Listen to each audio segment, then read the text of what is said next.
বাংলাদেশ সময় সোমবার রাত ৮টার দিকে হরমুজ প্রণালীতে অবরোধ আরোপ শুরু করে যুক্তরাষ্ট্র। সঙ্গে সঙ্গে গুরুত্বপূর্ণ এই প্রণালীতে বন্ধ হয়ে যায় সব ধরনের জাহাজ চলাচল।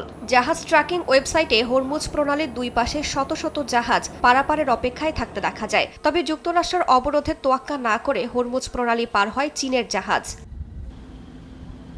ইরানকে আলোচনায় বাধ্য করতেই হরমুজ প্রণালী অবরোধ করা হয়েছে বলে জানিয়েছেন মার্কিন প্রেসিডেন্ট ডোনাল্ড ট্রাম্প। ইরান চুক্তির জন্য মরিয়া হয়ে আছে বলে দাবিও করেছেন তিনি। তারা সবাই খুব ভালো কাজ করেছে। আমি বলতে চাই, অন্য পক্ষ থেকে আমাদের সঙ্গে যোগাযোগ করা হয়েছিল। তারা ভীষণভাবে চুক্তি করতে চায়।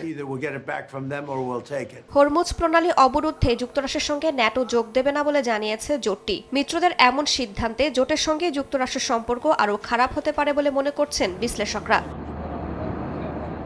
এদিকে যুক্তরাষ্ট্রের হরমুজ প্রণালী অবরোধের পদক্ষেপকে জলদস্যুতা আখ্যা দিয়ে প্রতিরোধের ঘোষণা দিয়েছে তেহরান। রুশ পররাষ্ট্রমন্ত্রী সের্গেই ল্যাভরভের সঙ্গে ফোনালাপে মার্কিন পদক্ষেপের ফলাফল বিপজ্জনক হতে পারে বলে সতর্কবার্তা দিয়েছেন ইরানের পররাষ্ট্রমন্ত্রী আব্বাস আরাকচি। তবে হরমুজ প্রণালী বন্ধ রেখে উল্টো ইরানই অর্থনৈতিক সন্ত্রাসবাদ করছে অভিযোগ তুলে তেহরানকে নমনীয় হওয়ার আহ্বান জানিয়েছেন মার্কিন ভাইস প্রেসিডেন্ট। আগামীর অগ্রগতির ভিত্তি আনোয়ার ইস্পাত, স্ট্রংগেস্ট স্টিল সিন্স 1978।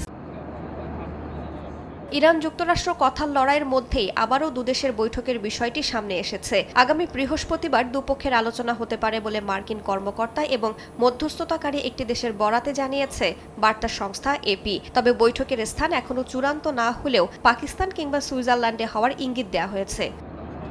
রাইসা জান্নাহ, সময় সংবাদ।